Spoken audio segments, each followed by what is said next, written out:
Welcome to Staples Stadium. Thank you for coming out this afternoon to support Sticks for Soldiers, our veterans and the fine young athletes that honor them and compete today. Thank you to our coaches and the many dedicated parents and fans who have joined us here today. We'd also like to welcome our supporters joining us near and far via live stream. Sticks for Soldiers raises funds to assist and support wounded veterans and their families. The Many fundraiser and awareness booster is a high school lacrosse tournament held every November where their veteran honorees are announced. Westport's Boys and Girls Lacrosse programs have been supporters of Sticks for Soldiers for 15 years. Due to COVID, these tournaments were canceled in 2020. However, today marks the start of a new fundraising campaign, and we are honored to be out here today to participate in this worthy cause and to watch some great lacrosse.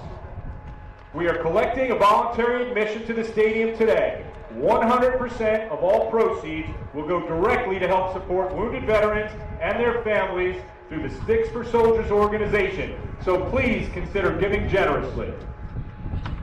You may also go to sticksforsoldiers.org to make your contribution. In addition, don't miss the merchandise, hot pizza, snacks, and drinks from our big sale table by the bleachers. Again, all proceeds go directly to Sticks for Soldiers. Before we begin today's ceremony, we are honored to welcome our first selectman, Jim Murphy, and second selectwoman, Jennifer Tooker, as well as members of Westport's VFW, Veterans of Foreign Wars, and the Catch a Lynch organization. Thank you for your service and participation in today's event. Finally, we are proud to welcome and acknowledge all veterans who are joining us today. Thank you for your service.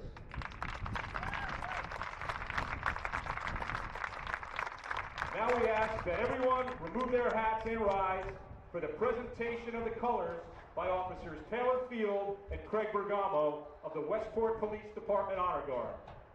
Following the presentation of colors, please remain standing for our national anthem sung by Staples Jr. Colin Constanti. Also, please note that our flag was given to us by former Staples lacrosse player Jeffrey Gillespie, Lieutenant JAG Corps, U.S. Navy. This flag flew over his base camp, Phoenix, in Kabul, Afghanistan.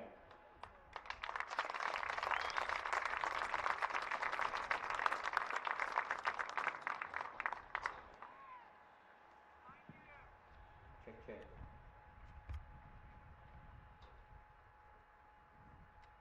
Oh, say, can you see by the dawn's early light what so proudly we hailed at the twilight's last gleaming, whose broad stripes and bright stars through the perilous fight o'er the ramparts we watched were so gallantly streaming, and the rocket's red glare, the bombs bursting in air, gave proof through the night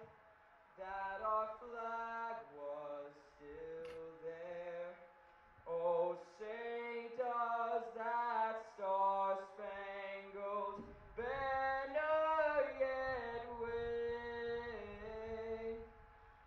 o'er the land of the free and the home of the brave?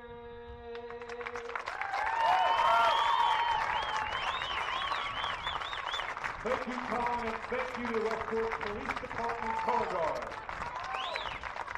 Please remain standing as we pay tribute with a moment of silence to fallen soldier and former 2008 Staples lacrosse captain Lance Corporal Roger Muchnick Jr., who made the ultimate sacrifice serving our nation.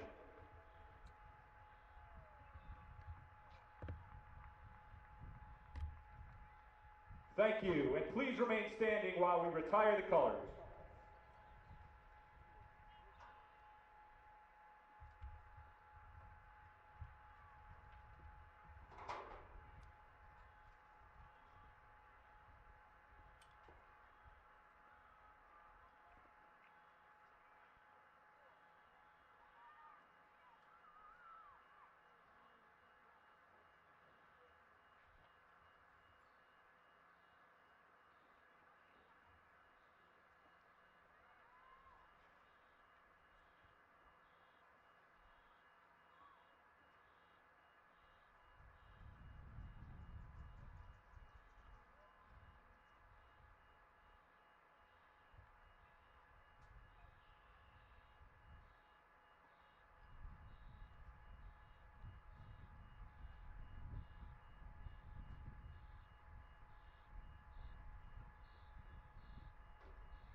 You may be seated.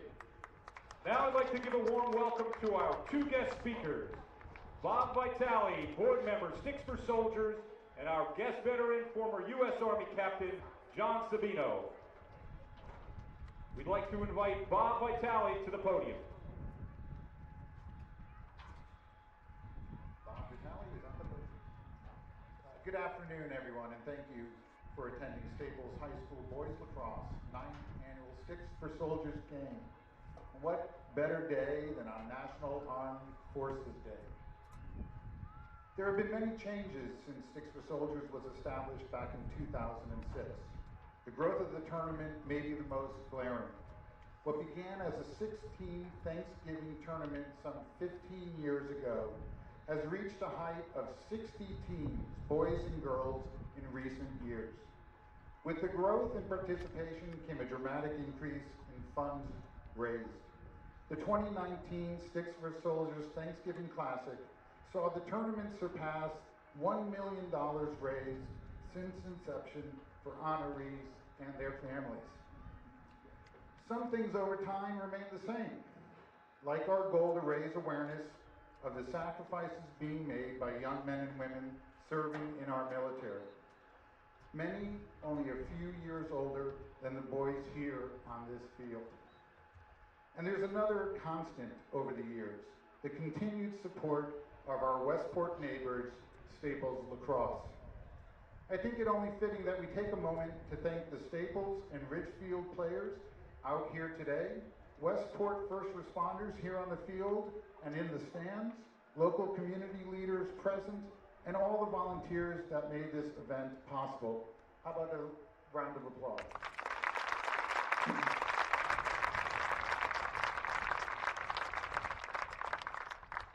Like most of you, I did not find that calling to military service.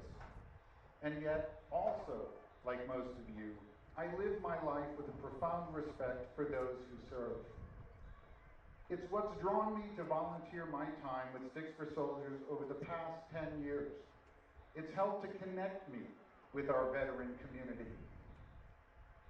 It's made me more aware of their service to this country and the sacrifices made. After all, that was the impetus for starting the tournament in the first place. Both my sons played lacrosse at Ludlow and in college, my youngest graduating last year. Both are still very connected to Sticks for Soldiers and its mission, as I hope many of you will be as you move on with your lives. My oldest, now in the U.S. Navy himself, will forever connect me to those who find that special calling to serve our country in the U.S. military. On that note, I'd like to introduce a man who himself made that brave choice to serve. John Sabino is a graduate of the U.S. Military Academy at West Point and the Army Ranger School in Fort Benning, Georgia. As a 25-year-old officer, he led an armor platoon during peacekeeping missions in Bosnia, Kosovo, and Macedonia. John is a Westport resident and now leads a team of 1,500 cloud computing company Splunk. He continues to support veterans by leading Splunk's veterans hiring efforts, ensuring that there are employment opportunities for veterans in the tech sector and supporting their successful transition into civilian life. Please help me in welcoming John Sabino.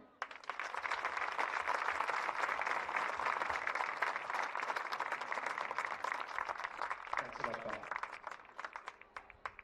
What a beautiful day we have for lacrosse, and it's such an honor to be here to speak with all of you about two things I'm extremely passionate about. One, the sport of lacrosse. Two, supporting veterans. And many of you may be asking, why am I standing here in front of you? I'm not wearing a uniform. I'm not a war hero. But there's a few very key things that I think brings us all here together today, and why I'm so honored and humbled to speak with all of you. First, I love the game of lacrosse. I was a PAL coach here for 5 years before moving to California and coming back. So I look in the crowd, I've coached many of the kids that are out there now, and even some of the young men that might be on the field as we speak. And I'm also an old, horrible lacrosse player. I played in high school at Chaminade, a little bit of club and meet squad activity in college, but I love this game and I still try to play every opportunity I get. It's something that heals my heart and my soul and makes me feel great. And I hope everybody gets that experience here today. But as Bob was saying before, one of the things that I am really proud about and that I continue to strive to give back to the veterans community is ensuring that there are employment opportunities for vets as they transition out of the service into the civilian job sector. At my company Splunk, when I first joined 4 years ago, we didn't have a veterans program. Matter of fact, we had very few veterans in the company. Over 4 years, we've hired over 200 veterans, and we trained over 1,000 veterans in new technology and IT skills so that they could find rewarding jobs in the civilian sector. So now you may...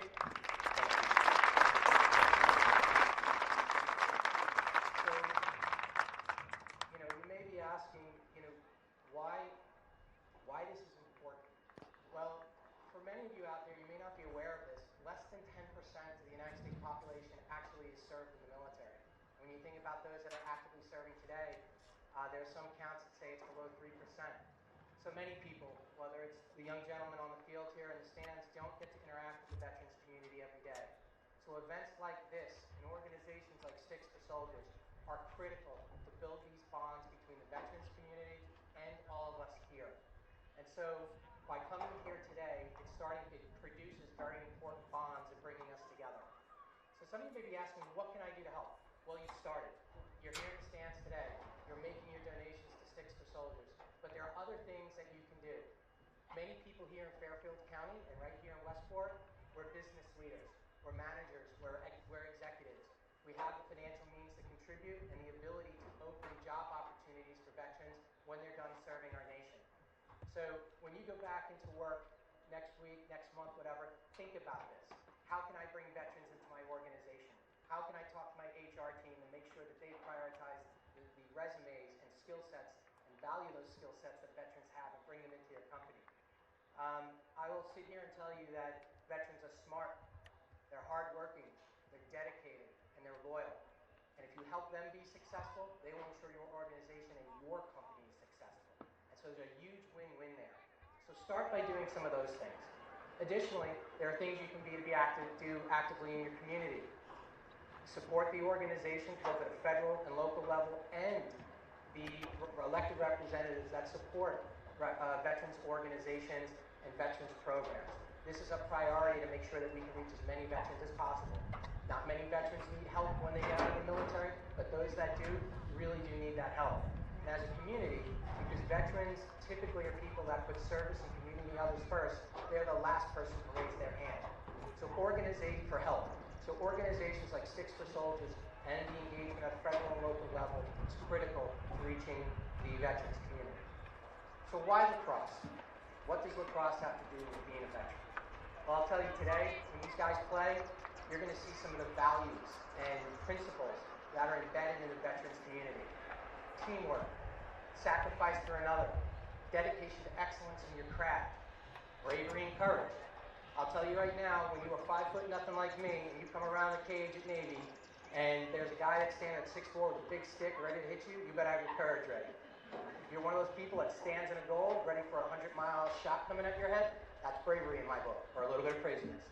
But to be totally honest, they are displaying these values right here in front of us today and building this community. And there's two last things I want to leave you with, and I have a little story about it. Lacrosse is unique in that it builds community and it has the ability to heal and help.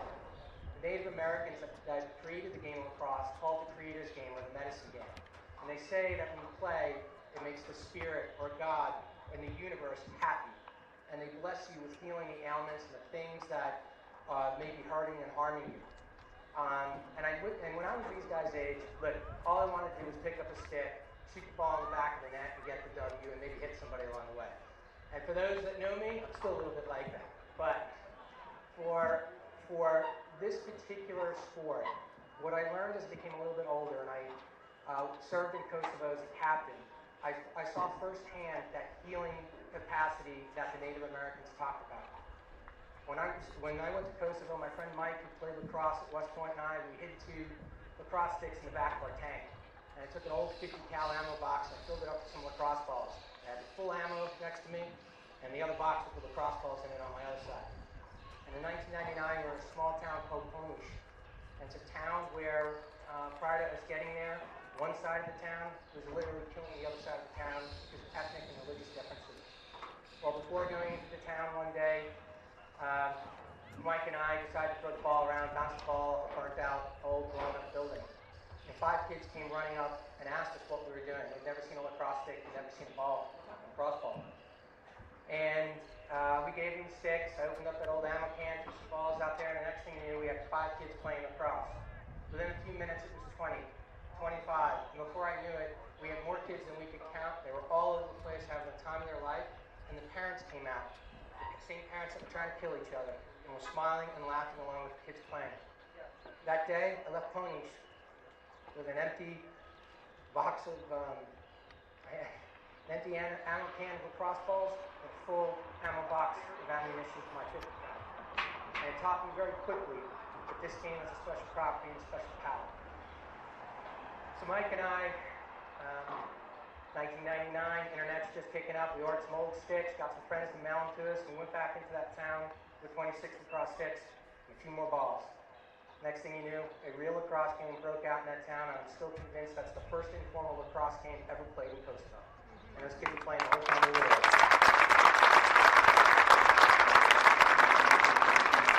So my feeling is this: if this game can heal those wounds, bring those communities together, what can it do for all of us? What examples and great values does it teach our children, our community, and how does it bring us all together? So I just want to say thank you to everyone for being here, supporting the veterans community, being active in the lacrosse community, and thank you for letting me, just one of your neighbors, come on up here and talk about my experience, my love for this game, and my love for the veterans community. So thank you. Enjoy the game today, and I am a Westport resident, so I have to do this. Go Wreckers. Let's have a great game tonight. John and Bob, thank you for sharing your stories and for your moving and motivational words. We thank you for your commitment to this cause, and we look forward to more great Sticks for Soldiers lacrosse events. Next, I'm pleased to introduce our 2021 Staples Boys Lacrosse captains as they stand before us to represent their teammates, parents, and the Westport lacrosse community. Please step forward as I call your name. Number 28, Kevin Lynch. Kevin will be attending the University of Massachusetts this fall. Number 20, Henry Beck. Henry will be heading to the United States Military Academy at West Point later this June. Congratulations to our captain. And leading the records is head coach Will Kashansky and his assistant coaches Steve Anderson, Colin Bannon, John Marcus, and Matt Chapela. And now for the Ridgefield Tigers. Captain Ryan Kolsey. Owen Gatos. Kai Prohaska. The Tigers are led by head coach Roy Kolsey and assistant coaches Jim Philbin and Tom Gallione. After a short and final warm-up for the boys and a chance for you to get refreshments and make donations, we'll be all set for some great lacrosse featuring two of Connecticut's top teams, the Staples Records and the Ridgefield Tigers.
game started, by the way. That's all right. Tell them to call me and tell them to call me FaceTime.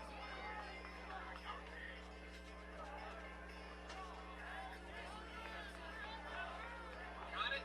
Yep. Okay, have to call me and have to call me FaceTime. All right, thank you.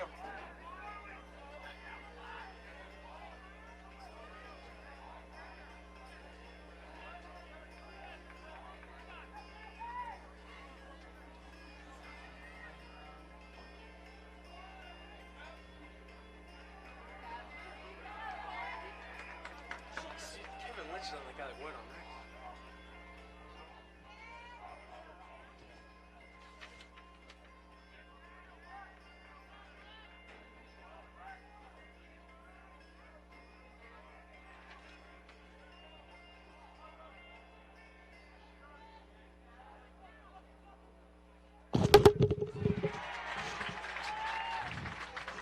Check, check. Check, check. Check. Check, check, check. 1, 2, 3. Check. 1, 2, 3.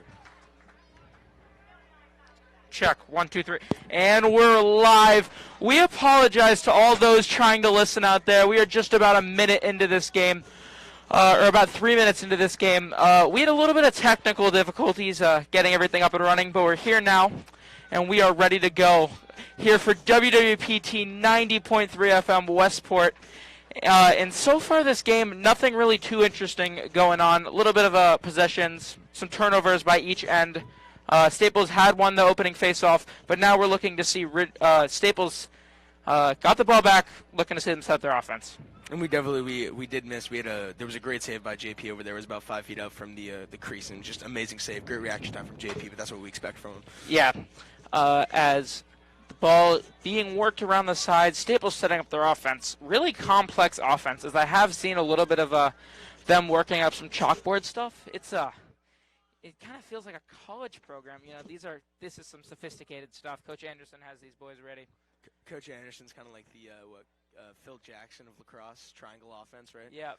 As the ball passes around, Sequenzia, the sophomore, holds it on the side. And he's going to pass it to Clark, the other sophomore, behind the net. Who drives to the net, finds Thompson, shot, score! And Thompson on the left side wing from about 10 yards out, put it right through the goalie's stick, tipped off the top, and that's going to make the score 1-0 with just about 8 minutes left to go in the first quarter. And Aiden, I got to tell you, that is a huge score for Staples here. We knew this was going to be a hard game going in. Staples is ranked at 4 in the state, and Ridgefield's ranked at 5. This is going to be a good game both ways, and getting a quick score right on the board, that's definitely going to help them in the long run. Clark found Thompson with a beauty of a pass in the step down, just burned it past that goalie, man. Oh, that yeah, Thompson got some speed on that. It was a great pass from Clark, too, getting right around the he was covered very well, but he got the pass off to Thompson. Thompson, I mean, the rest is history. Yeah, and this game, we didn't really get to cover a little bit pregame on what was going on here, but both these teams are great teams. I mean, they've won and lost to the same teams. I mean, equal kind of in the standings. Staples doing a little bit better, but looking to be a really great matchup today. Definitely, and we just saw Kevin Lynch taking the ball down. Man, he is athletic. He's fast. He has the stick work. I mean, he can do whatever he wants, and that was great because I would not want to run into Kevin Lynch. Yeah, I mean, well, there's a reason why he's a 4-star and now committed to UMass Amherst to play lacrosse and continue his well. Yeah. Great player, definitely great at defense, and he can do anything all around. He'll just go wherever the coach tells him. As Howard has the ball up at the top, and he passes it off to Best, who kind of loses it, but he's able to get it back up. And a little pass. Ooh, fake pass. Even faked me out up here. I don't know about you, Andy. Yeah, faked me a little bit. They got some tricky stick work down here in Staples attackers. So. As Howard found Sequenzia for a shot. Kind of a weak shot, but it missed. It was, and I think it was a little far out for my liking. Yeah. I think you want to get a little bit closer, especially Sequenzia. You might want to get a little closer because he does have some power in his shot. So maybe not the best shot there, but at least they got the ball back. They got possession back, so they can do more damage here. As Clark goes to the goal, and he shoots, scores, goal! Clark runs through the defender, runs through the slide coming to stop him. I mean, nothing could stop Clark there. shoots the ball low. That's going to make the score 2-0 with 6:40 left to go in the first quarter. Strong start from Staples. It has a very strong start from Staples. And that shot from Clark, I mean, I don't know how else to put it. He got right by the guy. He used his blazing speed. He has amazing stick work. You're not getting the ball out of the way the ball out of his stick the way he cradles it. I mean, just a beautiful shot all around. A great play from him. And he's actually a sophomore, as I just stated earlier. And all of his teammates, a starting attackman, they respect him so much as Dodge levels a defender trying to take the ball off the ground from him. But Clark picks it up and loses it, and Ridgefield's going to take it down the other way. But as I was saying, Clark is respected by all of his teammates as if he was a captain, even though he's only a sophomore. I think that's where the raw talent and the fact that he's a prodigy going into this, you know what I mean when I'm saying prodigy, right? He's definitely an attacker prodigy. He has all the skill set. You gain your respect by doing that. If you're and that by working good, hard, yeah. And by working hard, he's a hard worker. He has all the skill in the world, and they know that they got to treat him right because he'll be one of the great players come through this organization here at Staples. As Owen Gatos, the senior captain from Ridgefield, was able to clear that ball, and now Ridgefield will look to set up their offense on the other side of the field. Fun fact about Owen Gatos, he's actually committed to play football at University of Amherst. Oh. Yeah. So multi-sport athlete, probably a captain for Ridgefield football as well. So that's very interesting to see a two-sport captain, athletic freak. Definitely just the raw athleticism. I mean, people like Kevin Lynch, he could totally play football if he wanted to. He's just so good at lacrosse, he wouldn't. And Luke Winkler sets up a dodge on Thompson. The offensive midi stuck on the defensive side. And a pass up top. Shot coming in from Ridgefield, but it misses the net. That was the shot from Brett to Alexander. Not a great shot. Didn't make JP work too hard. Ball missed the side of the net. Yeah, it's that far shot. You get the close shots. It's a little bit harder for JP, but his reaction time is great, so you're going to expect he's going to block those. As we see some great defense and the Staples crowd loving it. As this is actually the Sticks for Soldiers ceremony game, and we had a little bit of a ceremony for... as we see a goal, and as I was just starting to speak, Luke Winkler drives to the net, and he's able to put that just stick side high dunk of the goal. Not great defense right there, and that's going to end up making the score 2-1 with just about 5 minutes left to play. As you were saying, though, the Six for Soldiers event, there's definitely a lot of support out here just celebrating this great organization that uses lacrosse, right, and they help support all wounded the soldiers. veterans and wounded soldiers everywhere, not just here in Westport. And it's a great event right now. All the proceeds from this game going to the Sticks for Soldiers, and if you would like to go online and donate, sticksforsoldiers.org is accepting donations to go help wounded veterans and also the sport of lacrosse. Really great program as Dodge wins the face-off. No surprise there. I'll let Andy take it away with his insight on it. Henry Dodge. What is there to say about Henry Dodge that hasn't already been said? He's a monster with the face-offs. You know he's going to win those, and it's going into it, you'll be lucky to win maybe one face-off a game. He's just that nice. What happens after that, that's up to the other players, but he will clamp and he will win them. As Howard holds the ball up top, works it around the side, and now at X, held by Aiden Best. And now it's at the top with Tyler Clark. Passes it back to Leo Sequenzia behind the goal. And now back to Sequenzia, to Howard. Best holds it up the top now. A lot of passing going on right now. Yes, a game of a catch has ensued on the Ridgefield side of the field. Yes. As a pass towards the crease. Would have been a sure goal if it was caught, but stick check. Ball's lost, and Ridgefield will take it down the other way. And they successfully clear it as Owen Gatos holds the ball at the top. Both teams taking their time so far.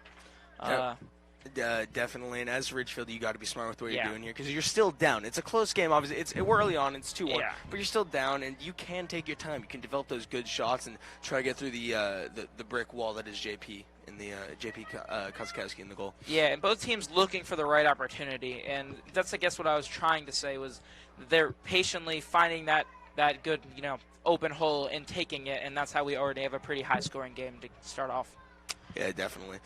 I have a feeling that it will start slowing down at some point. The defense will firm up, and that's when someone may break away. The freshman, Kyle Colzley, who I actually have played against before, on the Ridgefield side is a phenom. I mean, he's like top 5. As JP makes a great save on a pretty bad shot, but it's picked up. It's picked up on the rebound. Kind of hard to see who that was, but that'll end up being a goal regardless. That was Kolsey who scooped it up, put it in after not a great shot that JP was able to save. And that'll make the score 2-2 with just about 3 minutes left to play in the first quarter. I mean, this is the game we're expecting, right? We're expecting a good game, and Staples gets 2 scores, Ridgefield gets 2 scores. That's how it's going to be. This defense on both sides definitely needs to firm up, and it was a great shot by Kolsey. You can't deny that. He got the rebound, and he put it right back in. Yeah, and as we were just talking about Kolsey, he's a freshman. I have played against him many times. I actually would like to say that I did shut him down as the face-off won by Ridgefield. Dodge did not win that one. But Kolsey's like ranked top 5 in the nation, I want to say. He's special. Definitely, and he definitely is. That's why he's a captain, right? Well, no, his actually, no. His older brother's a captain. I'm sorry. And their dad's the coach. His older brother's a captain. His dad the coach. Lacrosse clearly runs in this family. They've definitely been training for a very long time, and that's what you expected of the younger ones, right? They're going to pick up the sport, and they might even pick it up better than their older siblings. As Winkler holds the ball at X, now it's Ryan Colzley, the captain Colzley, who passes it over to Kyle, his brother. And now being held at the top, looking to set up a dodge, and that's Brett D'Alexander, who scored the first goal for Ridgefield to open it up this game. And he dodges, great slide coming in, and Franklin's going to keep him from making any damage out of that.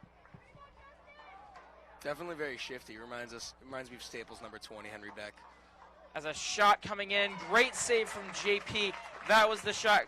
Josiah DeGrassi has a very close chase for the ball, and it's going to stay with Ridgefield. But DeGrassi made a great shot there, and lucky to see Staples having their man JP back.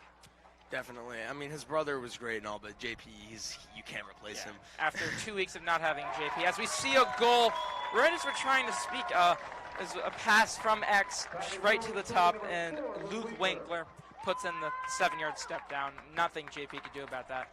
I mean, what you can see from so far is obviously the defense from Ridgefield. It's good, but it's not great. Their attackers are honestly, they're exceptional. Yeah. There's no doubt about it, right? They're getting their shots in, they're getting good passing, and this Staples defense really needs to regroup right now. And I wouldn't be surprised if you see if this continues, if we see a timeout taken very soon by Coach K. He's definitely not happy about that. Yeah, Coach K, also a defensive guy, played defense professionally for 7 years in the MLO with the Bayhawks. As Sequenzia gets a fast break, he's going to step down, shoot, save made by the goalie from Ridgefield, and that was Matthew Shepard, the junior goalie for Ridgefield. Made a really nice save there. It was a very good save. It was another far shot by Sequenzia, but definitely it did look like a good shot, and it was obviously a great save. As a nice clear, and Gatos will hold the ball at the top. But JP has just coming off a concussion, his first game back. He started off this season incredibly, took a shot to the head versus Darien, was out for 2 weeks with a concussion, but now he is back and looking to be pretty better than ever right now. Definitely, and obviously, big game right now, right? You probably have a couple scouts watching, and he is taking a PG year, but you have a couple scouts watching, right? So he definitely wants to put on a show for them today. Yep, as dodge coming in from Ryan Colzley on Kevin Lynch, and Lynch is going to win this one as he slaps the ball out of the stick of Colzley. But a great play by Ridgefield to keep him from being able to clear it as the ball slapped out of his stick, and Colzley will pick it back up. But Lynch won the first battle, and now let's see who wins the second battle as Colzley holds it behind the net. Lynch falls to the ground, Colzley shoots, scores, goal, and Colzley is going to win that one as he made Lynch fall with only 11 seconds left in the first quarter. That's going to make the score 4-2 Ridgefield. And this is what I'm saying. I think Coach K is definitely thinking right now, okay, I might have to take a timeout. My guys, you guys, we got to talk about this. We got to see what's happening, how we can stop these attackers, because they're attackers. They're very fast. They're definitely very agile, right? And they're finding all these little gaps and holes to get these great shots in. So they definitely need to find out how they can minimize the damage that's being done right now from Ridgefield. Yeah. As we set up for the face-off with just about 10 seconds left to play, counting down from 7. And Ridgefield's going to get the ball in a threatening position, but Staples is going to be able to scoop that up and end the quarter. That's going to be it for the first quarter. 2-4, Ridgefield's winning.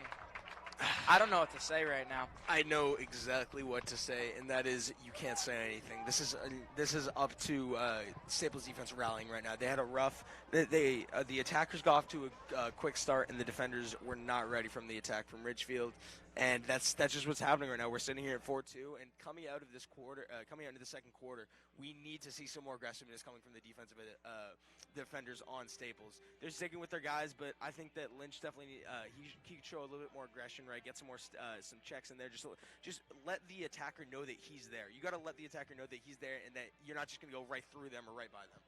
Yeah, as we have some shout-outs to give to some of our biggest fans here at Staples, as Henry Beck's grandparents, Wrecker fans for 50 years, want to give a shout-out from Naples, Florida. Shout-out to you, the grandparents of Henry Beck. And we have one more shout-out to give right now. Junior defender Nick Augeri's Bubby, who's cheering for Staples today, wants to give a little shout-out to Augeri. Thanks so much for watching Nick Augeri's Bubby. Nick Augeri, what a guy! He's a great defender, and also he is a presence out there. He's a big guy. He's very stocky, and he's a state championship wrestler. And you speak about defensive changes. Augeri has not seen the field yet. Usually he's the fourth guy that comes in on defense. Kind of a four-man rotation, five-man rotation. And we haven't seen much of him yet. So wondering if we'll see him take the field now. I think we definitely. I don't know if it's just gonna be right now, but he definitely will be taking the field shortly. I can definitely see that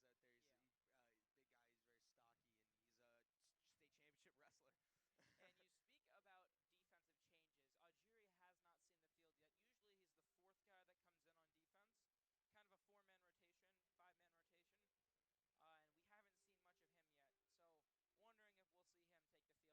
very much needs at this point in the game. But what confuses me is that Staples' defense is usually one of their strong points, and Ridgefield's just outmanning them right now. I mean, 4 goals in a quarter is not something you should be pretty proud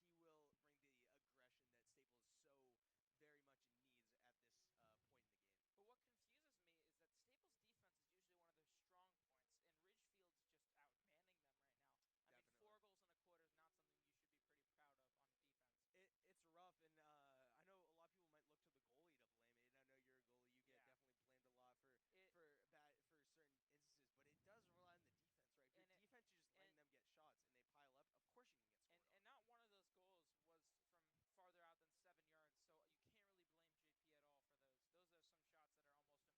JP at all for those. Those are some shots that are almost impossible to save. That's you got to work with your goalie, right? You know, if JP is that good at goalie, if you can force them to take more outside shots, play closer to you. That's how you're going to be able to play Staples defense. Yeah, and that's how they've been winning games all season. So very out of character for them as we're looking to get this second quarter on the run. And what we see, Jackson Penn, the faceoff specialist, he's been definitely giving Henry Dodger a run for his money so far. I believe they're tied for faceoff wins. Yeah, so very interesting as Dodge is used to winning all of his faceoffs and not really given a tough time most of the time. As he does win this one, little scramble for the ball, but Staples will pick it up, and they have a fast break shot from Charlie Howard, and he's going to put that in, make it 4-3 Ridgefield, which only 15 seconds into the second quarter, Howard gets it going fast. There goes Chuck. He's one of the greatest attackers definitely on this Staples offense. He's pivotal for it. He shoots quick. He is quick. He's versatile. And right there, it's definitely one of the easier shots for Charlie Howard to make, but he is definitely a household name for Staples lacrosse fans. And Jack Eigen picked that ball up, got going on the fast break, and got Charlie with a great pass and shot. And that'll make the score 4-3. As Dodge wins the next face-off, fast break coming in. He wants to shoot it himself, but not a great shot, and that's going to be easily saved by Matthew Shepard. Sometimes I like those shots, but I don't think that was the greatest shot to do right there. As Shepard got mauled from behind, taking the ball out of the crease by Clark, but he's able to just pick it up and save from catastrophe there.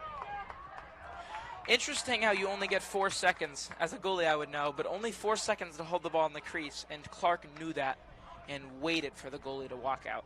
I mean, yeah, Clark, he definitely knows the game of lacrosse, obviously, as he is a sophomore on varsity. So, he's going to use, not only does he have these skills, he has the brain, and that's what matters. To be playing varsity at that level is something you need to have the brains even more than the skills. And when you're that good of a player, it just becomes a second nature thing that you know exactly what to do in any situation. As we had a pass that was just dropped almost Ryan Kolsey able to dunk it on the crease, but he loses it. And we're going to have a timeout from Staples as they picked that one up and started to go the other way.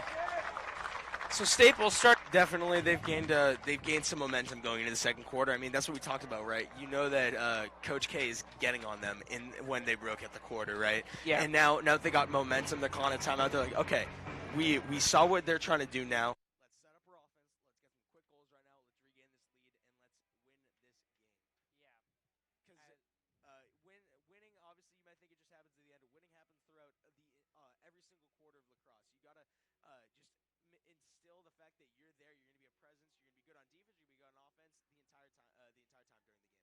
As Eigen was about to lose the ball, getting mauled by 3 Ridgefield defenders. Great timeout from Coach K to keep the ball on the Staples. It was a very smart play. It's kind of like in basketball, right? Where if you're in a bad situation in the press, you're gonna call Kind of timeout. ball on the ground or trapped in the corner, a little timeout. So very, very smart coaching from Coach K. As we have a lot of fans here for this Sticks for Soldiers event, and it's great to see how many people are able to support Sticks for Soldiers, such a great organization.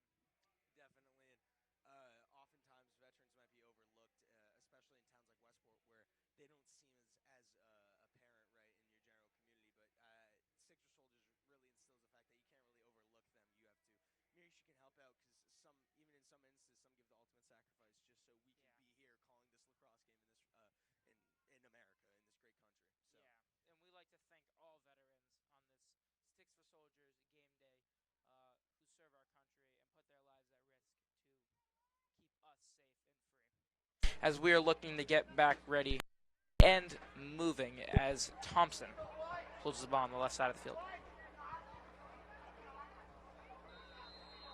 And he's going to run down. He's going to not get too much pressure from Ridgefield. They're going to let him walk it down, setting up their defense.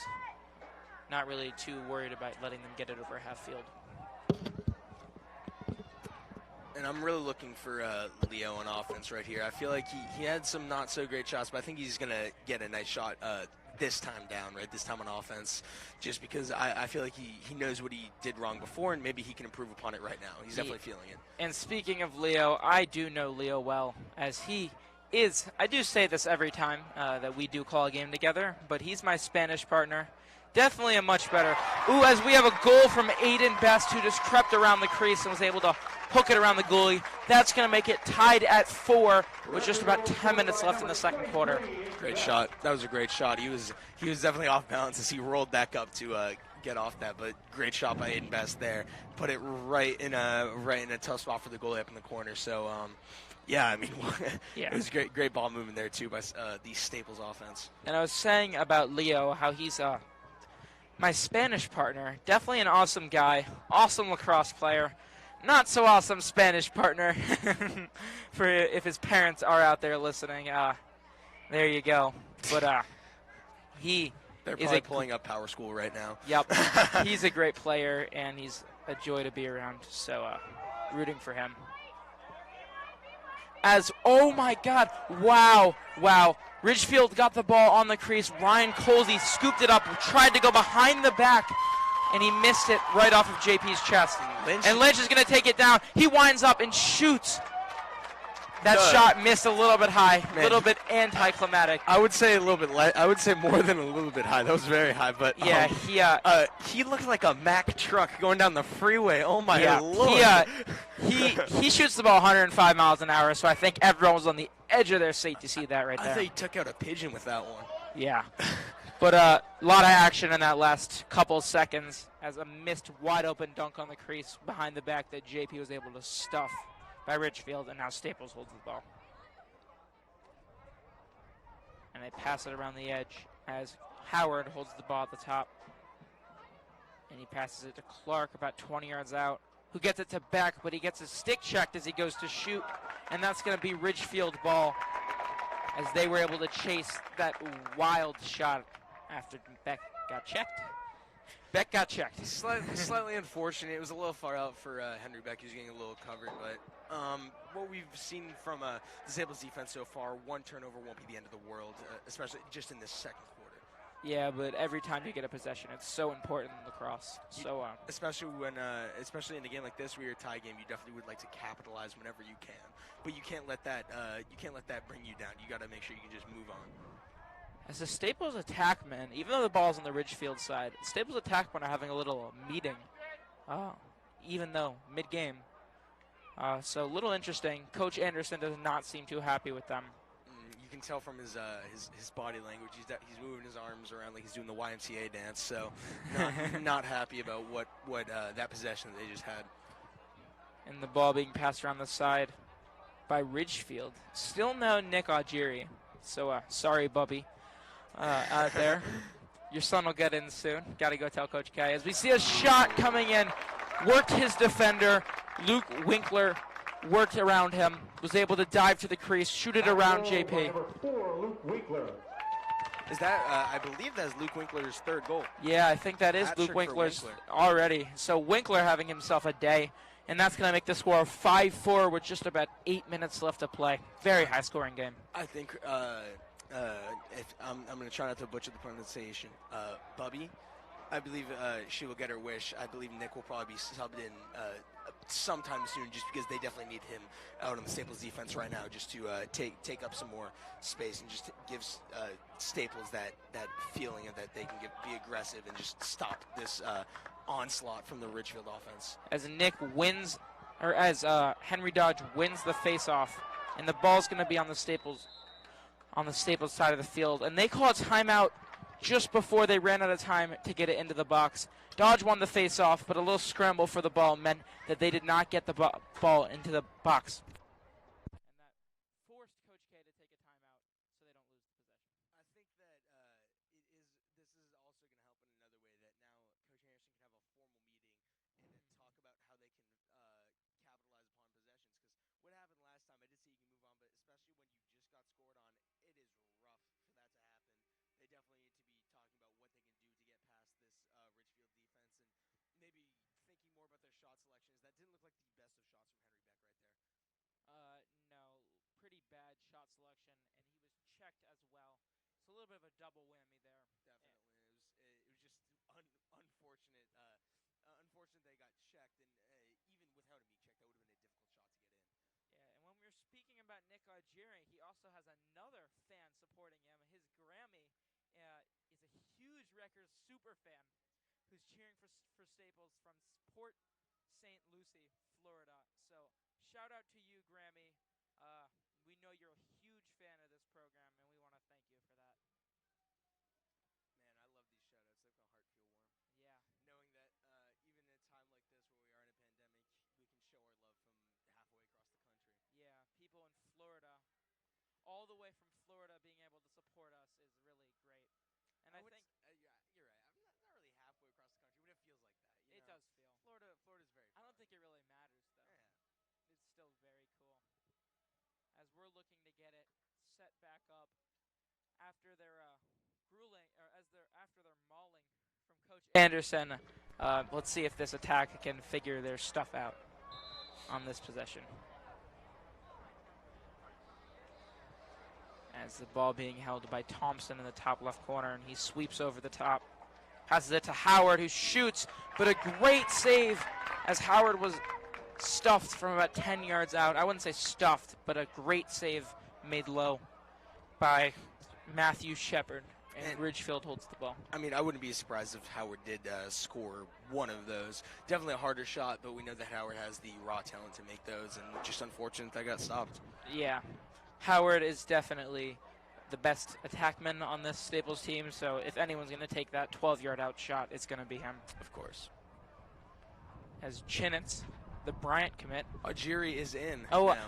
and we have some news, breaking news. Augeri has gotten subbed in after that timeout for Justin Franklin, as he is no longer in the game. Or Justin Franklin is in the game. Kevin Lynch is not in the game, so very surprising to take out your presumed best defender. And Augeri also guarding Ryan Colzley, who is their best attackman. So, yeah, it's important to note that they are using Augeri for his powerful defense right now. They're hoping he's going to play physical and just lock up Kolsey. Yeah. Kolsey was burning the defense earlier and setting up Winkler as long as scoring himself, as well as scoring himself.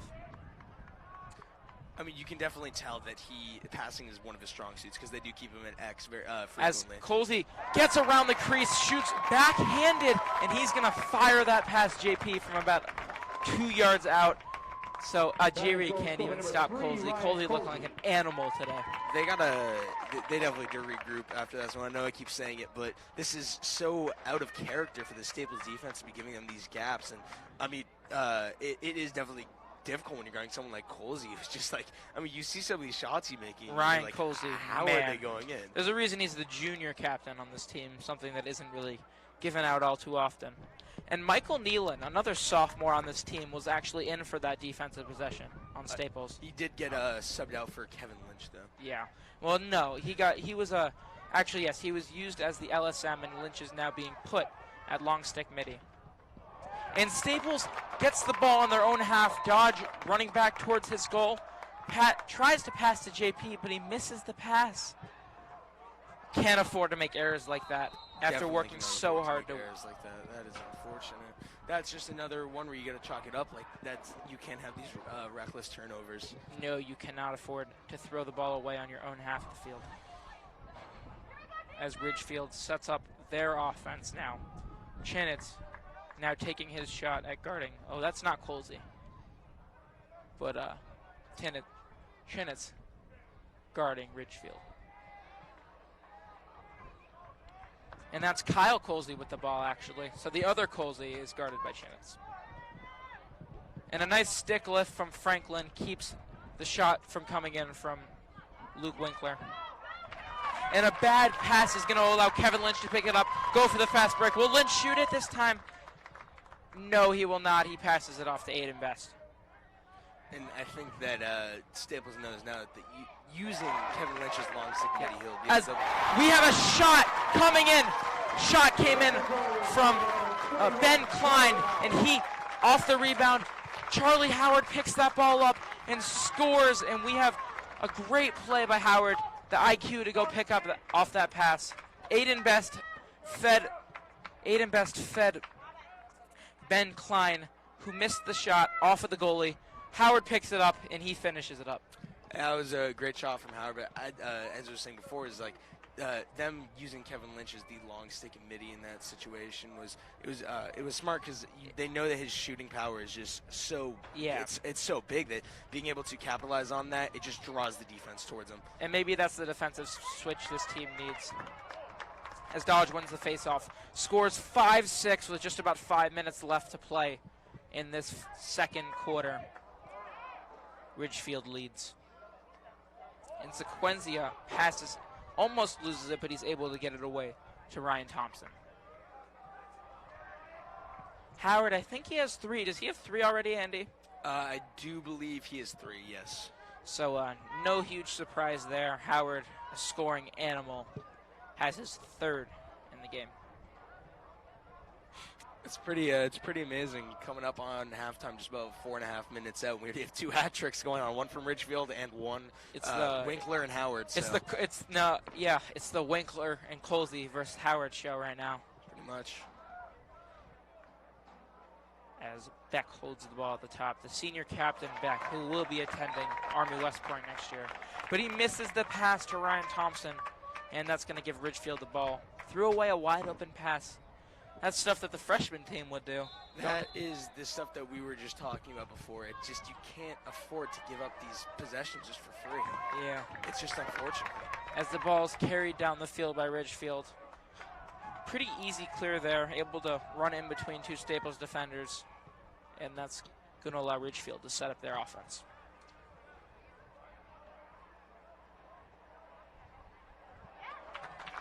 And an errant pass thrown in from Kyle Kolsey, the freshman, is going to allow Staples to pick it back up, and Ajiri holds it. He gives it off to Beck. It looks like Guy Harrisman was just subbed in at midi as well. Yep. As Beck gets tackled, a running back, and there's going to be a flag laundry thrown. On the field. As Andy likes to say, laundry on the field. Beck shifty with it, but loses the ball, passes it over to Chinitz, and he loses it. Ryan Kolsey just got tossed at the 30-yard line. Yeah, and that's like gonna a ninja doing, Yeah. like rolling out of that, man. But the flag's going to be on Ridgefield, and that's going to allow Staples to set up their man-up attack offense. And that is, I believe, that is Ryan Kolsey. He's the captain going out for the man-up, so that is going to help Staples' defense tenfold right now. Yeah, definitely. And this man-up allows Staples' offense to just maybe tie up this game. Definitely, I guess you just gotta hope. As the Staples team just has to hope they can capitalize on this. Which, knowing the caliber of their players, if they can get their stuff together, there's definitely a very high chance that they do just that. As the ball's passed around, really quick passing in this man-up attack. As Bess holds the ball at the top right, a lot of off-ball movement. And Howard holds it. And now on the crease, he gets it to Clark, who shoots, but stuffed. What a save. Great save from Matthew Shepard on the crease to stuff Tyler Clark. And that's going to keep the game 6-5 Ridgefield. Definitely was an amazing save by Shepard. I thought Clark already had that one in, so good job from him. Yep. As Ridgefield gets the opportunity to try and wait out their penalty, as they are still a man down. And the penalty will end, and they will now get to run their offense, even strength, and nothing came out of that man up from Staples. Ajiri guards Ryan Kolsey. And a switch, and now Franklin's guarding him, or Chinitz. But he passes it off. And now ball being held at the top by Brett D'Alexander, who passes it to CJ Laurentani. And now Winkler holds it. And an early slide comes in from Lynch, which allows a shot to come in from Josiah DeGrassi, but an easy save for JP, stick side high, and that's going to give Staples the ball. But they lose it on the clear. Yeah, Lynch lost it. JP threw the pass, and Lynch just cannot corral it in. Rolled right to the Ridgefield midi.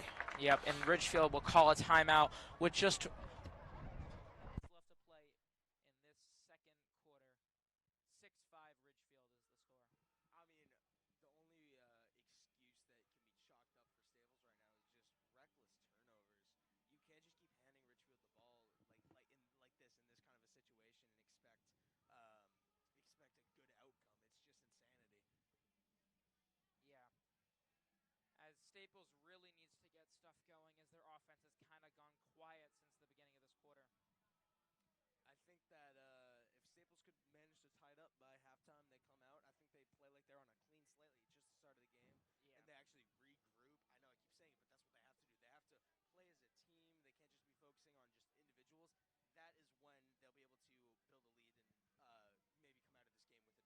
Yeah, but this game has been everything we were hoping for and more, as it's been a back-and-forth game in some great shooting, some great saves, some great defense. Definitely a great lacrosse game. There's no doubt to it. It doesn't matter what team you're a fan of. This has been a great game, and we aren't even at halftime. Yeah, and after you and I spent some time calling some not-so-great games, which Staples did blow out, it is a breath of fresh air to call You combine those one. games, there's probably an average margin of about, 12 goals maybe? Something like that? What was it, 18-5 and 20-4, so two not-so-great games, but now we got one real great one.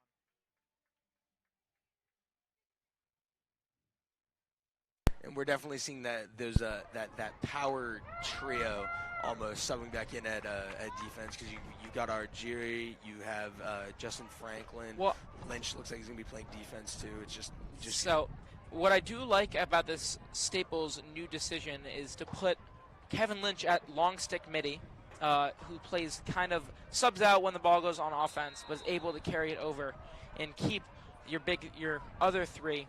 Allow Ajiri to get some time as well, with Franklin, Ajiri, and Chinitz. And that's what's nice about having someone that's that versatile. You can't put him at long stick mid. You can play him at defense. Heck, you could probably play him at attack for all you care. Kevin Lynch is just, as we always say, he's an all-around lacrosse talent. And a shot coming in. Great shot from the freshman Kyle Colzley, and that's going to give Ridgefield a 7-5 lead. He caught the ball up top. Really great pass from Josiah DeGrassi.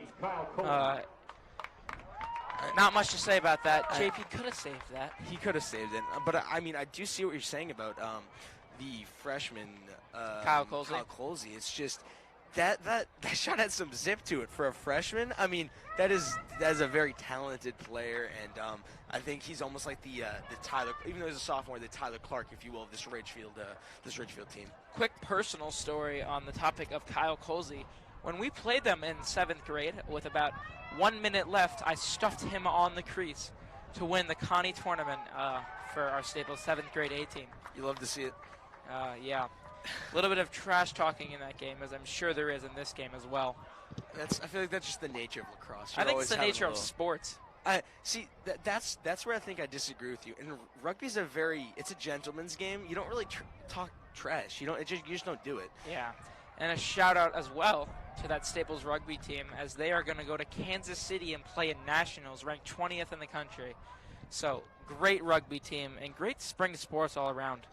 Definitely, it's been a great spring sports year for Staples. And it's been slightly unfortunate that the baseball team hasn't came out to what people expected from it, but they're still playing great. They're going to go to the state play. They're probably going to go to FCX it's a new playoffs. Yeah, it's a whole new game once you get there. And especially if you haven't played in so long, it's unfortunate, but they're starting to play better. They've had a couple losses, but we'll just have to see what comes out from them. As Clark finds Howard, and he decides not to shoot from about 10 out, or from about 15 out.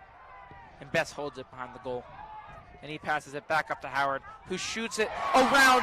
He shoots it in between two Ridgefield defenders. Not a great shot, but it managed to get in. It's Charlie Howard. Anything on the field is a great shot. He could take it he could be standing on the uprights on the other side of the field, and I would still give you I'd say a 51% chance it goes in. I'll give him the odds. Yeah. Maybe a little bit of an exaggeration there, but in between two defenders, he kind of forced a shot there from about 16 yards out. Ball bounced twice, not going very fast. I mean, hey, this is what we're talking about, though. Although it didn't tie it up, they did get a goal before halftime. Yep. And with 5 seconds left, you just gotta hope nothing. If you're Staples, you gotta hope Ridgefield doesn't do anything. Hopefully, Shepard, or maybe not hopefully, but Shepard not great there, and he's got a rebound in the second half. And that'll do it for the first half of this game. The score is 7-6 Ridgefield. I don't know about you, Andy, but I am extremely excited for this second half. I'm very excited for the second half, and I guess we're just going to see it's going to be setting the tone, right? It's almost like there's a clean slate. It's almost like there's a new game coming in the second half. Whatever team sets the tone, I think that's who's going to win. Yeah. And that's going to do it for us for this first half of our broadcast. Stay tuned for the second half, as I'm really excited for it. And I guess we'll go to a break now. For WWPT Westport, we'll be back in about 10 minutes. Generously volunteered their time and energy to making today's event possible. And now, please give a big round of applause to the Westport Boys PAL Youth Lacrosse Program and our young second grade wreckers taking the field for a brief friendly scrimmage. Go Wreckers!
Welcome back into WWPT 90.3 FM. I'm Aiden Parnes here with Andy Cerrito.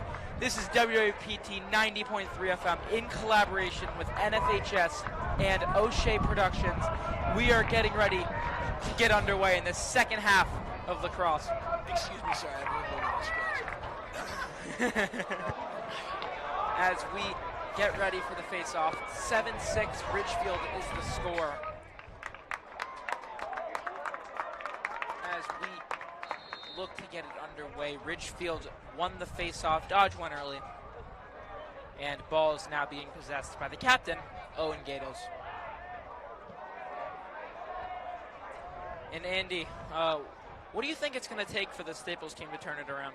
I think it's definitely going to take some more aggression on the defensive side of the ball. I keep saying that, but you need it, right? You need to show that you're going to stop them because they've had some very free possessions, some very free shots. So it's definitely going to be necessary for this Staples team to just rally right now. They're only down 1 goal. As the ball is now being possessed at the top by Luke Winkler. Had a very crazy first half, but he gets knocked to the ground. Great play there. Great play by Hamilton Bowley. And now Staples gets a fast break. Chinitz brings it down the field. Pass it to Howard, but he loses it. Rebound goes to Eigen. Eigen shoots. Nice save. A lot of action right there just to start off our second half. But Matthew Shepard saves it and slows down the game a little bit. Yeah, it was a great save by Shepard. Definitely stopped.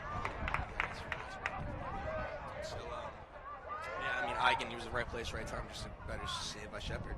Yep. As the ball's now being held at X, and he brings it around, and that's Brett DeAlexander. And now in the stick of Ryan Kolsey, who had a big first half, and he passes up top, wide open, but he misses it over the top of the crease. Wow. And that was right on the crease. That was CJ Laurentani who caught it and had open net for days and just missed high. Wow. What do you think about that, Andy? It is definitely unfortunate when you miss high because, as we saw with like Kevin Lynch, right? You try to get it in the top corner or whatever, try to confuse the goalie. So it's unfortunate that happened. It would have been a crazy shot, putting them up two goals. It would be as we get a shot, great save, and as Kyle Colzley beat Chinitz down the side of the field, and JP stuffed him at the net. But there's going to be laundry on the field, flag down. Chinitz will go off, and Ridgefield will have a man up. And what do you think the cause there then? Looked like a little bit of a hold there or a slash to the head. Couldn't really tell. Kind of hard to see from up here. But regardless, they're going to be a man up for either 30 seconds or a minute.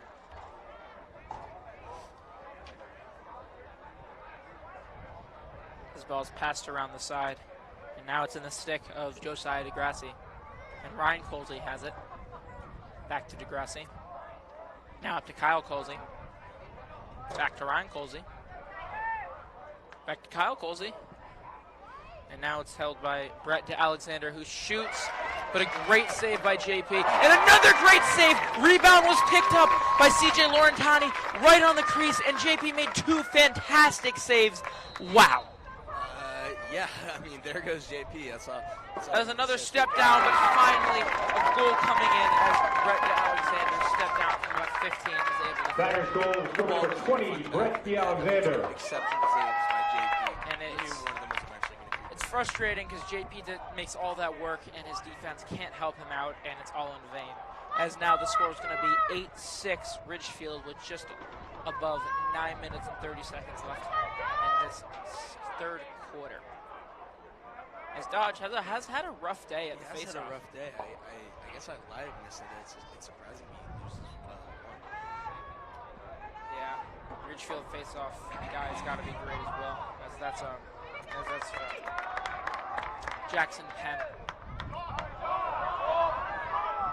And a lot of rumbling from the crowd as they thought that CJ Laurentani went all sides playing defense as an attackman, but no call. And now the ball is going to be held by Staples. And Charlie, kind of the quarterback of the offense, holds it up top. And now Best holds it. Sends it over to Beck.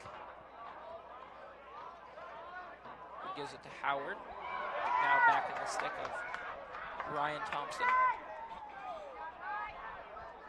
and Clark holds it behind. And he goes to work on his defender, trying to back his way towards the net, but he's going to be stopped. Good defense there. Long possession for Staples right now, taking their sweet old time. There's a pass on the crease and a jump shot from Howard, but he misses a little bit high. I mean, honestly, that's kind of trickery that you kind of expect from Howard. You expect not like the most basic of shots, and I wouldn't be surprised if that one did creep in, as he does. I have to imagine he practices those kind of shots. Just the defender's routing you, so you just turn around and try to put it in. Yeah, and that shot was still incredibly hard, even with him jumping in the air. So very impressive. And Howard bodies his defender, and he's going to try and shoot around him, but he misses wide. Staples will keep the ball as best was able to chase it. Ball's passed around the side. Best gives it to Howard. Now Thompson holds it up top. He tries to pass it to the crease, but nothing going there. So he wanted it, couldn't get it. And now Thompson goes at the top. And him and Howard having a little catch right now. And now gives it to Beck, letting him join in on the fun. Berger. Berger holds the top left. Very quiet day from Matt Berger today. Definitely, he hasn't been seeing the ball too much. Might have been the first time he touched it all game. He's been in a little bit, so kind of playing that, selfless role, letting his teammates do the work. Clark catches it up top. Had a shot there. Probably should have taken it, but tried to pass it off. Gibbons going to have to reset. Shot from Howard, and that was a ill-advised shot. A little bit, but you kind of, expect you'll Howard expect to do that, yeah. Right? I mean, if you get maybe one or two of those to creep in a game, I think that's fine. So as Staples passes it around, I wanted to mention that at halftime, the third grade Staples Little Wreckers got to play their little scrimmage. It's a Sticks for Soldiers tradition. And actually, when I was in third grade, I did the same. Or actually, when I was in fifth grade, I did the same. So really cool to see that tradition live on. Did you win or lose? My team actually won the Sticks for Soldiers halftime scrimmage. I played goalie. One of my first times ever playing goalie. And a pass to the crease, and Berger almost muscles it into the goal, but isn't able to get it all the way there. And it's scooped up by Matthew Shepard, who makes a great pass down the field, and now Owen Gatos has it. Gatos keeps stepping off. So Gatos is a midi that doesn't really play too much on the offensive side, their captain. Interesting, but it seems to be working. It does. It clearly is working.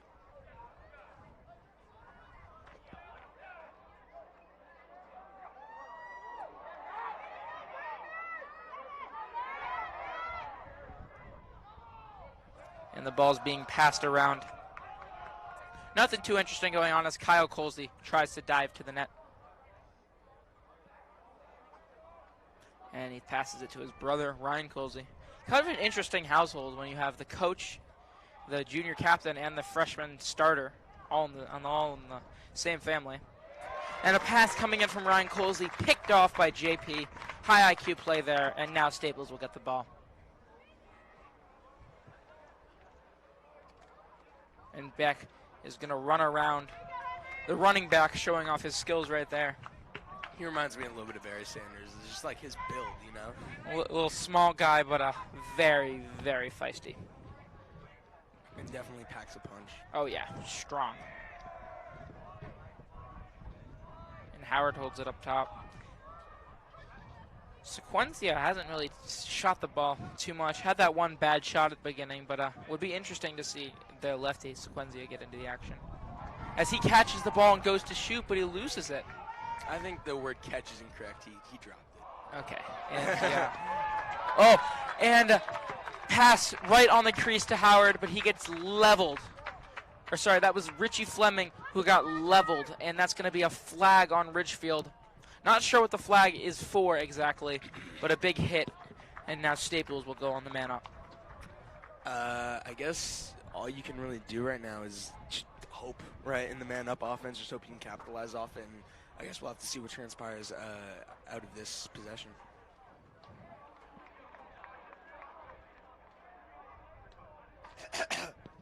As we look to get going, a little bit of time. Refs taking their sweet old time to let this man up get going. But regardless, it's going to be passed around the side. And O'Loughlin holds it. Or that's actually Aiden Canary who holds it. And he passes it to Best. Now to Clark. Gives it to Berger, and Berger shoots, but he gets checked, and that shot's going to go nowhere near the goal. That was definitely unfortunate because that's the shot you're looking for.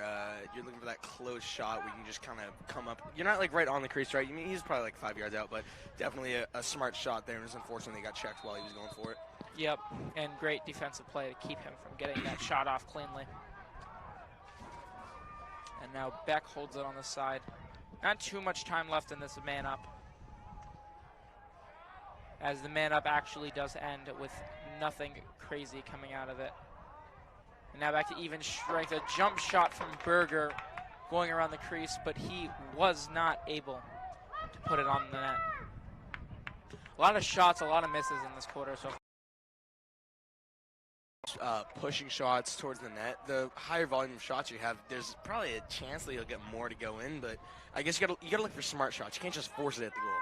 Yeah, and this is a 2 or 3 minute possession coming in from Staples. So very, very long. As Thompson looks to try and step down, but he drops the ball running to the goal. And Ridgefield's going to take over a long possession, and nothing comes out of it. Not even a shot on the net. Very, very frustrating if I was Steve Anderson and the Staples head coaches. And now Ridgefield will successfully clear it, and they will hold it on the offensive side of the field. I definitely think that there has to be some another one of those meetings that Coach Anderson's going to have with his team, just based on what's happening here, because they got to get together. They have to get together. What's happening right now? This is just as you said, it's just so out of character for the Staples team. Yeah. And now Ridgefield passes it around the side. Colzley and his Kyle Kolsey and his brother Ryan Kolsey having a little catch. But now Kyle will take it around the back, guarded by Chenitz. He draws a slide, passes it up top, step down, and it misses off the side of the goal. That was Brett Alexander who got open off of that slide. And he just cannot hit the net. Very good shot there. 10-yard step down wide open. I think that's what you're looking for. The shot selection from Ridgefield has definitely been better than Staples. Yep. Oh my God! Wow, Kyle Kolsey found CJ Laurentani wide open on the crease, and another stuff from JP. Man, is it great to see him back. It is. It's wonderful seeing that man sit in net. And JP stops this game from starting to get out of hand, and that save is huge. Launder on the field. And a flag down. Staples now no risk. Will go into man up if the ball does get into the stick of a Ridgefield player. Wow, a swig of events, man.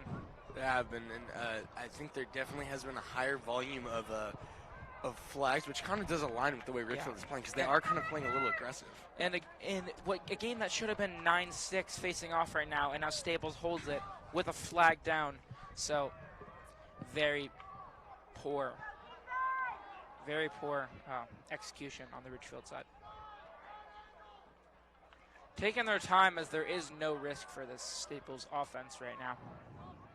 They definitely realize that they got to get smart shots, and they can't just keep forcing out 10, 15-yard burps. And because they have insurance if they lose the ball, they don't have to force a bad shot. They can wait for their good one. And Howard holds it up top. He passes it down to the crease to Best, who throws a behind-the-back pass, who then throws to Berger. Oh, my God! Sports Center top 10. Where are you? My God! Okay, we might have to calm down a little bit in the box, but it is insane that pass that just happened. A sequence of 4 passes that were just amazing. That's Pass to Matthew the crease Berger right there, on Best, who finds Howard. Howard goes behind the back on the crease, finds Berger for an open shot. I don't have words. I don't have words either. I'm glad that Berger got involved finally, but Wow. Pass. Wow. That is. I don't even think prime Rajon Rondo would make that pass. No. That's some of the best lacrosse passing I've ever seen. That is one of the best lacrosse plays I've probably ever seen. High school lacrosse plays I've ever seen. I mean, the passing just so crisp, they're right next to each other, firing past each other. It's so crisp. And now Staples gets to try to take advantage of this man up and maybe tie this game up. And they will keep the man up as well. Just That's exactly what Staples needed with just under a minute left to play in the third quarter. That was, I'm still thinking about it. That's still insane. When you want to talk about perfect offense, there's your answer. Behind the back pass just to make it a little flashy. And Berger able to finish. And ball being passed around as they have their man up as well. Score is 8-7 Ridgefield. But the way this is looking right now, that could change any moment. It could very well change right going into the fourth quarter. Yep. And Thompson holds the ball at the top of the man up. Gets the ball to Howard, very close. And a diving play means that Aiden Best covers up that shot and was able to chase it down. That was very good awareness by Aiden Best, but honestly, I'm going to say it's a smart shot by Howard. That was actually a good shot for him. Yeah, he just missed a little bit. Happens as they are getting right back into their offense. No time to waste. 3, 2, 1. And Howard got a shot with just a second left, but he missed. Yeah, wow. 0.7, so. Yep, and 0.7 left to play. The quarter's going to end right when this ball steps in. And that will do it for our third quarter here. 8-7 Ridgefield. But Staples, all the momentum in their court right now. Definitely was a momentum shift, but this is the exact position they were put in at the start of the half. I mean, you're down one, you got to rally, you got to get 2 goals in a row if you want to take a lead. Yeah, and but it's one at a time. As we have a couple more shout-outs to give for some Staples super fans, as we are going to send some love to Tony and Carol Mazzarella. We missed you in person, but we know you're watching from Venice, Florida. And Tony coming off of knee replacement surgery. So we are really wishing a sweet recovery.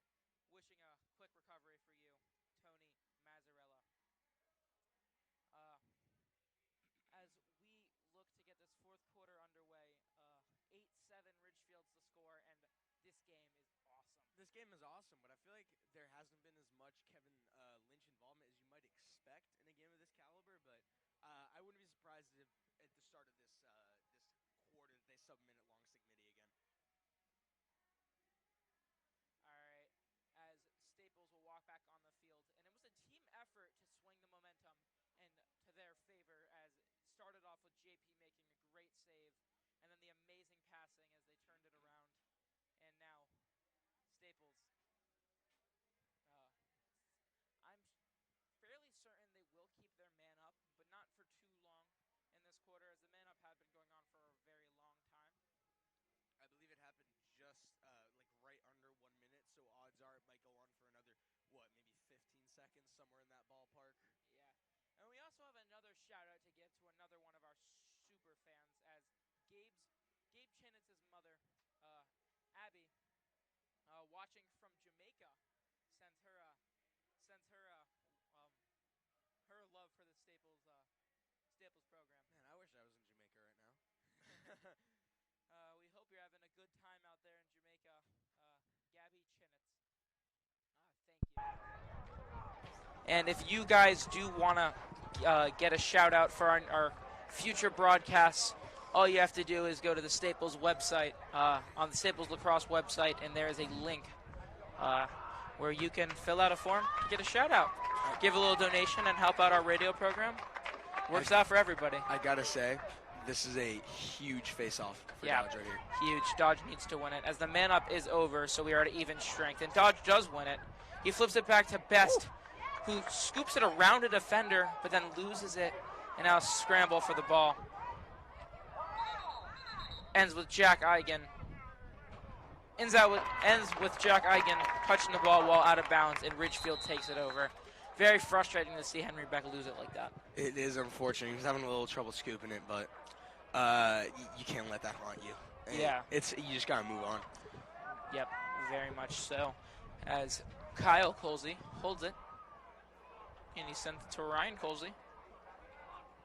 And now Luke Winkler sends it back to Kyle Colzley. And Chinitz guards him. Puts a little move on him, but nothing comes out of it. And now ball on the stick of Ryan Colzley. Sets up a dodge on Kevin Lynch. And then ball passed around. Shot from Kyle Kolsey. Gets right through the legs of JP. Nothing he could do there. He did spread out his legs pretty far. I mean, yeah, there's nothing you can really do. I honestly thought that the guy behind Max was going to end up taking that shot, but great eye finding Ryan Colzley, and it was just unfortunate what happened to the Staples defense there. Just it's almost like they're Swiss cheese. They're just these little holes that Ridgefield is finding and capitalizing on. And because a switch was necessary, it forced more attention to be drawn to Ryan Colzley, and it allowed Brett Alexander to find Kyle Kolsey for the shot. And that'll make the score 9-7 Ridgefield with 11:06 to play in this fourth quarter. I really do think they should put Kevin Lynch back at long stick midi. It was working before, and I think it's a smart decision for them right now. And Dodge wins the face-off, but he loses the ground ball. It's the same story. They keep winning face-offs 2 in a row that they just won, but lost. Lost the ball right after, I will say. As now ball is held by Josiah DeGrassi. And he touches it into the box, and that's going to allow Ridgefield to take their time. 2-goal lead here. Ridgefield looking to set in the ball for a little bit, maybe add to that lead. As Franklin guards DeGrassi, and he passes it off to Ryan Colzley. And now he gives it to CJ Laurentani. No sense of urgency whatsoever. And no need for a sense of urgency, as Colzley gets some space, but he does not do anything with it. Ryan Colzley had a chance to take it to the net, but he pulls it back out. And burning precious time right now, as Lynch doesn't go out to play him. It's hard to go out and play someone this shifty, though. Definitely. It is extremely hard trying to guard someone shifty. And a shot coming in from Ryan Colzley. He crept around the crease, and he hits off the post. Ridgefield will get the ball back, but man, was that scary. That was very scary. I think that had that not hit the post, I don't know if JP would have been there for that. No, I don't think he would have. Really hard to ask him to save something like that.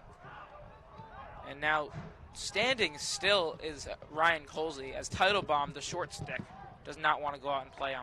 And finally he does, and he's going to run to the crease, shoot, score. Ryan Colzley bounces it. JP could have saved that. Not a great angle, but very close. And that's rough on Staples, and that's going to expand this lead to 3, 10-7 Ridgefield. I mean, it's really hard when you're putting a short stick in that situation on defense, trying to guard someone like that, especially as we've seen. Every single one of Ridgefield's attackers are very shifty, and they pack a punch in their shot. I mean, I honestly feel bad for Teitelbaum trying to go out there and guard him. Because Teitelbaum had to go out and play him, otherwise he was just going to hold it for the rest of the game. But when he did, he ran past him. Yep. Goal. And that's really frustrating, kind of a hard situation. It is very difficult to be in this situation. As Dodge wins the clamp, and Best loses the face-off again. He scoops it up, but he loses the ground ball, and Dodge is able to go get it.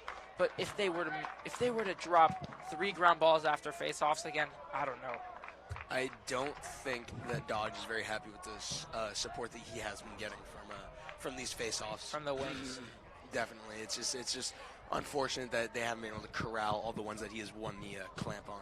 Sequenzia gives it to Best. Gives it back to Sequenzia. And they're looking to try and get something going quick. They don't have much time to score 3 goals.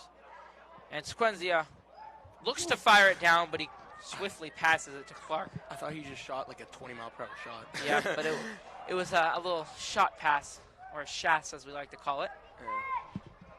As Best holds the ball 15 yards out. He gives it to Sequenzia, who gives it right back to him. And now Thompson wants to get a shot going as he finds Howard very close. And he turns around and shoots through 2 defenders. but he misses the net again. A lot of those Howard shots from 10 yards out. Howard has been enjoying the art of the turnaround shot this game. But he hasn't been hitting the net with them, and that's unfortunate. He's very slowed down. There's a shot from Clark saved. Rough angle, slow shot, and Staples will get it back, though. I mean, if Staples really wants to win right here, they're going to have to take a smart shot. They have 8 minutes left. They want to force the ball, but I don't think they can do that. Yeah. That's the last thing you need right now is to lose the ball off of a bad shot. Because if they can start getting some scoring together and their wings can kind of help out with the face-offs, there's no doubt in my mind that this comeback is entirely possible. As a bad pass to, oh no, ball was tipped by Ridgefield and Staples will keep it. I originally thought that Staples had just thrown the ball away, but Henry Beck is better than that. Ball was tipped. And now Thompson holds it top left. He wants to go make something happen. And now it's back at X with Aiden Best. And he dodges around. And he shoots, scores exactly what they needed. Best gets the space, creeps around the crease, and is able to put that into the net. That was a great shot by Aiden Best, but the focus right now is shifted on those wings and giving Henry Dodge support on the face-offs. He is a face-off maestro. He will win the clamp most of the time. They have to capitalize on it. They have to get the ball. You have 7 minutes left. You have to get some. You have to take smart shots and get the ball in the goal. We have 7 minutes, 22 seconds left to play. 10-8 is the score, with Ridgefield leading. And we set up for the face-off. And the whistle and the clamp wins Dodge. Is he able to scoop it? He is, just before it passed over the restraining line, and the attackman we're about to be able to scoop that up, but he gets it. Gets there before it could. And Howard stepped down, shoot from about 12 out, but he misses the net again. I mean, Howard's got to miss maybe 8 shots. He's got to have He missed the definitely net. has a high volume of shots in this game, I will say that. A lot of them missing the net, though. Very frustrating. But he has been taking some fairly difficult shots, so it weighs out, but that does beg the question, is he taking smart shots? Yep, and a flag down, Laundry on the field, as Howard's going to jump, shoot, and miss again. But flag down, and Staples will go man up. Huge. Ridgefield has been, I guess you would say, enforcing the refs to use their flag a lot in this second half. It's just they've I think they've started to play a little bit more sloppy, which has led to mistakes, which lead to putting Staples in these man-up positions. But they don't feel too threatened by it because they have yet to to capitalize on one of those yet.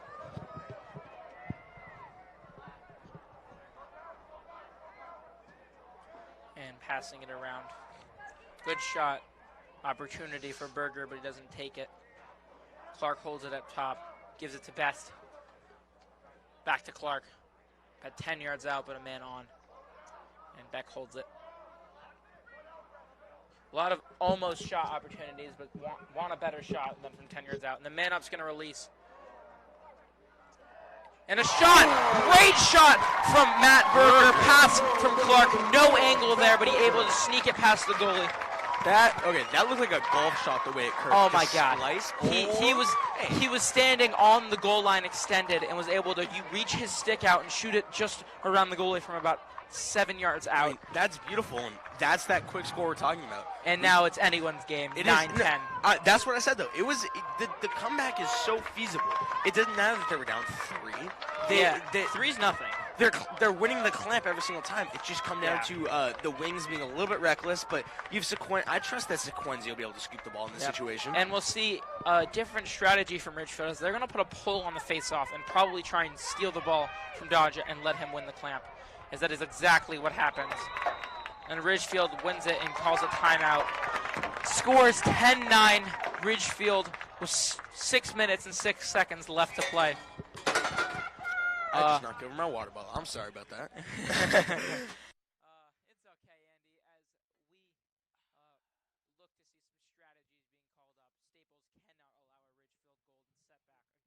They're definitely Coach K. His mind has been running ever since they got that goal about how am I going to have to change my defense. And as soon as they got the timeout, he's like, okay, I can put it in motion.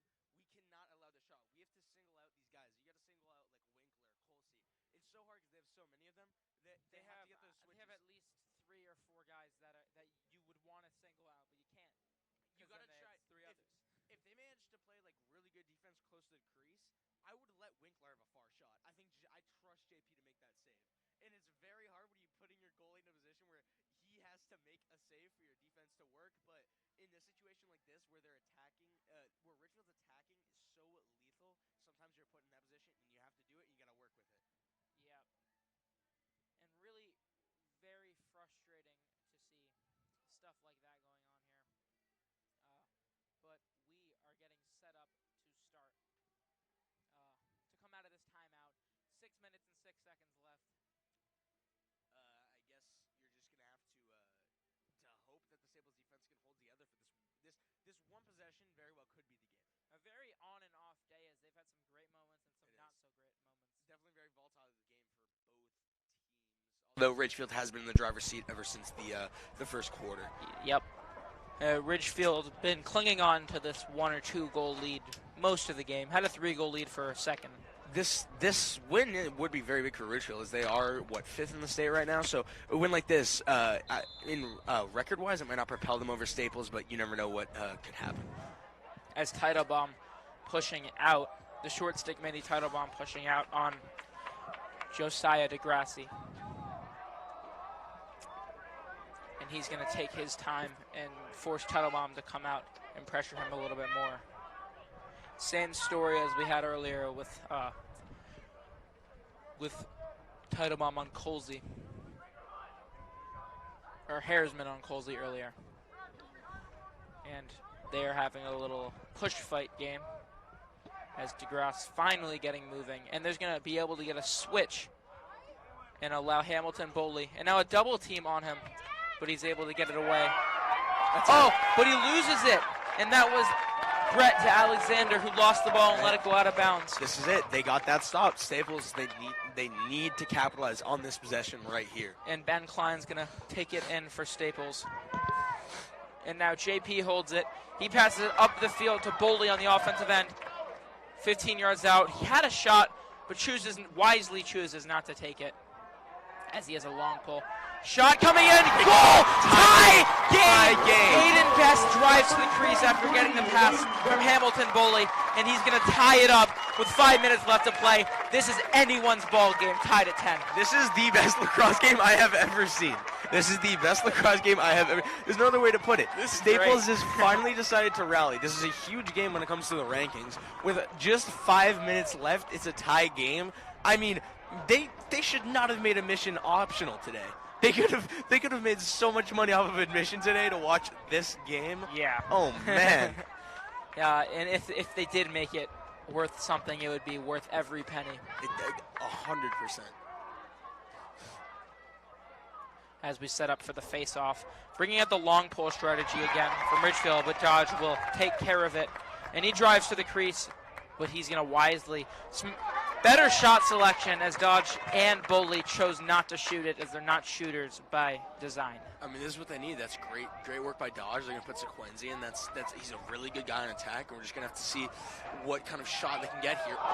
Ooh, as Best found Howard from about 5 yards out, and he just missed high. Man, that's very unfortunate. Howard's missed a dozen shots this game, so it's not great for him, but ball's being passed around the side. I'm sure Sticks for Shoulders is happy after such a great game and some recognition. And a shot, step down from 15 out, Thompson, and not great shot selection, as that's going to be easily saved by Matthew Shepard. And Thompson is on the case of Owen Gatos, but they both step off the field after Gatos got rid of it. And now wide open, DeGrassi gets a shot as his man, Hamilton Bowley, fell to the ground. And the slide came too late, puts the ball on the ground. 11-10 Ridgefield, 4 minutes left to go in this game. It's still winnable. Oh my God, yeah, it's 1 goal. I know, but that's what happens. The Staples offense, they get good, they have one bad series, and they either have another bad one, or they come out and they excel. And this is what you're going to hope for right now. Because, I mean, Dodge got a great face-off win last time. They just didn't capitalize on it. And you gotta hope you do something out of those. and Dodge setting up the face-off. And they are not going to bring out the long pull again, as that strategy had not been working, or had not worked the last face-off. And Dodge wins the clamp. He's going to go to scoop it. He gets it, but he's being mauled by 2 players on Ridgefield, and he loses it. But a timeout was called right before Coach K, a wizard, calling the timeout. Oh, man, that was a amazing call Right. by Coach K there. The second before he got mauled by 2 players and lost the ball. His brain is absolutely massive. Yeah, and that's the 3rd time this game he's called a timeout in a perfect situation to save the ball for his team. I know we're in like in a very intense situation of a very crucial game here for Staples Lacrosse, but this song is absolutely exceptional. I cannot lie. As we'll play it for our viewers at home. This is a great playlist they put together for this this stellar Yeah, matchup we have here. whoever's putting this playlist together, props to you. As we have one more shout out to give, as it seems that Charlie Howard is not the only baller in the Howard family. He does have two brothers, Ben Howard and Ollie. Ben playing at Lafayette, but he also has a cousin, Pernilla Borgia, who's a rising star in Southern Vermont, and is a 6th grader that recently got called up to the 8th grade team. So good for you, Pernilla, and we wish you luck this season, and we thank you for supporting our Staples community. Athleticism runs in that family. Yeah, as there's 4 lacrosse players in that family. One of them currently in college. One of them definitely going to go to college. So really cool to see. Definitely, and it's great to see that a sport like lacrosse has just been passed through by so many people. There's going to be generations of good lacrosse talent coming from the Howard bloodline. Yep. As Staples needs to get something brewing on offense here, as we are just under 4 minutes left to play. 11-10 Ridgefield. Both teams have 1 timeout left, so that's something to keep an eye on. Coach K is going to be wise and use timeouts in situations where they need them, where they need to. Or does he save it for a big moment and plan? That's what it is. I mean, I think it's all this you can't predict because it's just a game time decision. That's all it is. It's definitely something we need to keep close tabs on.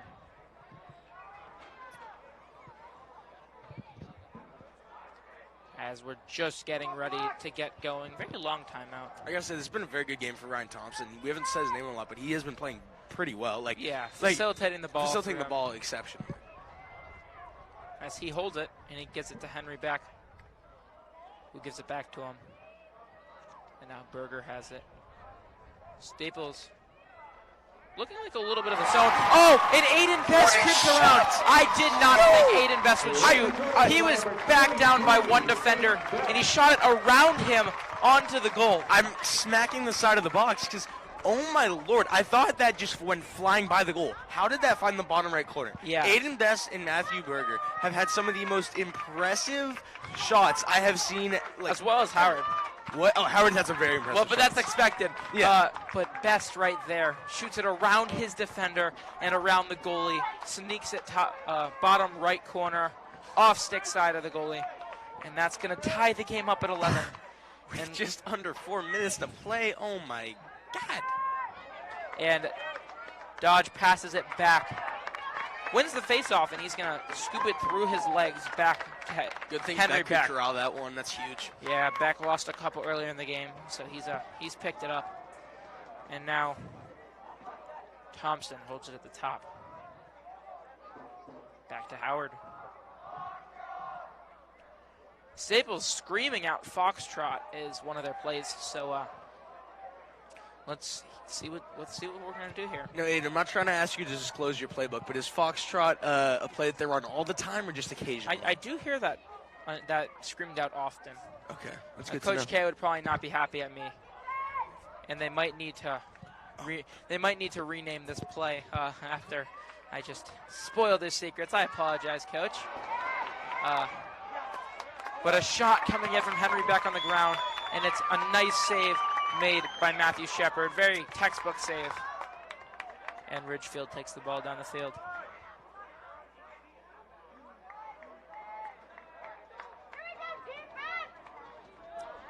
And coaches on the Ridgefield side are livid at their players right now. And they're mad because they did not touch the ball into the box and they didn't know it. And that's going to give Staples the ball. 2-on-1, and that's going to be a goal. Staples! Wow! Let's go! 12-1!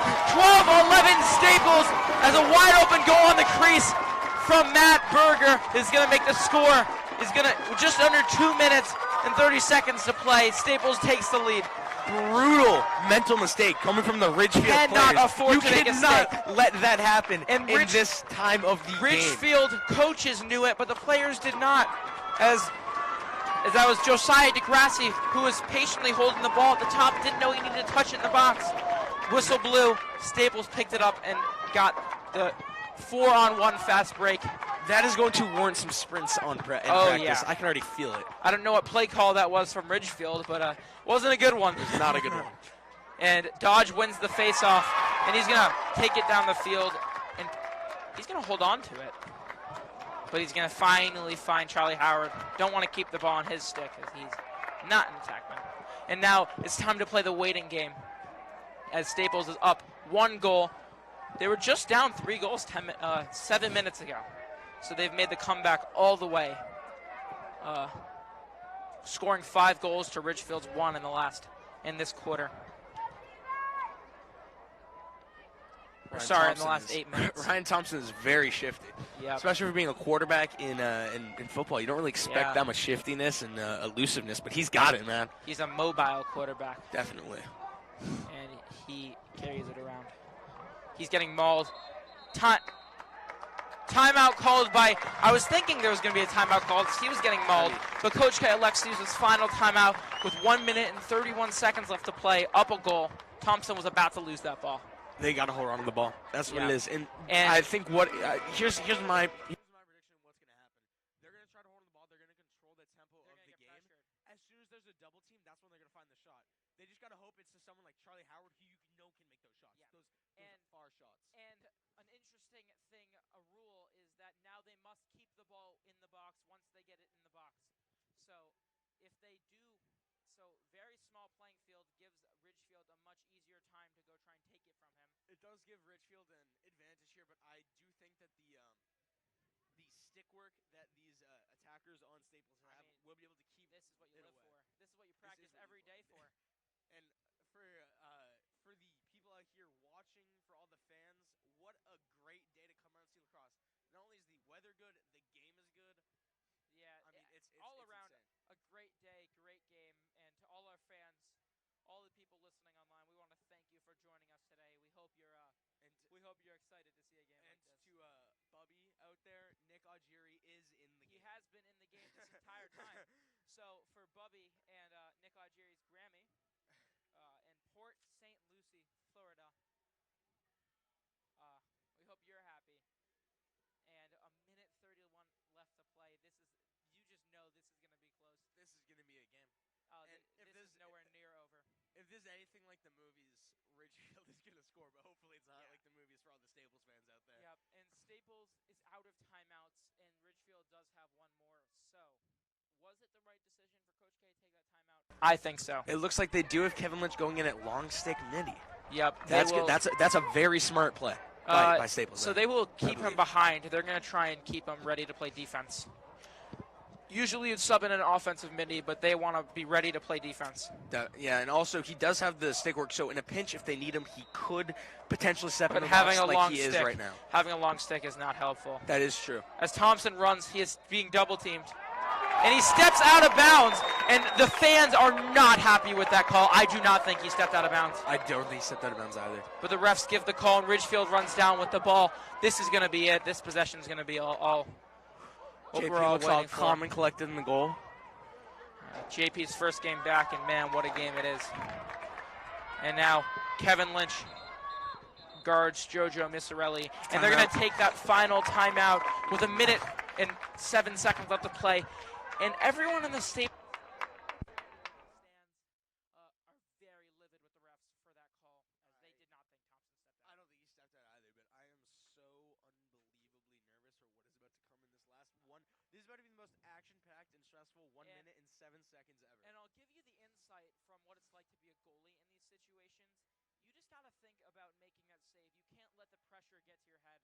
And I know JP's calm and collected, as you said. So Definitely. he's going to step up to the moment. He's a seasoned veteran for the Staples team. Yeah, he's been playing amazing until he got that concussion. But as a goalie here, you need to stay calm and collected. You need to focus on just seeing that ball and making that save because there's a lot riding on it. And that timeout may have just helped Staples out just in defensive-wise, seeing what players they want to get in there, seeing what subs they want to make. And they can set everything up the way they like. That's exactly what I was thinking. Yeah. But JP cannot let the pressure get to his head, and neither can the rest of this defense.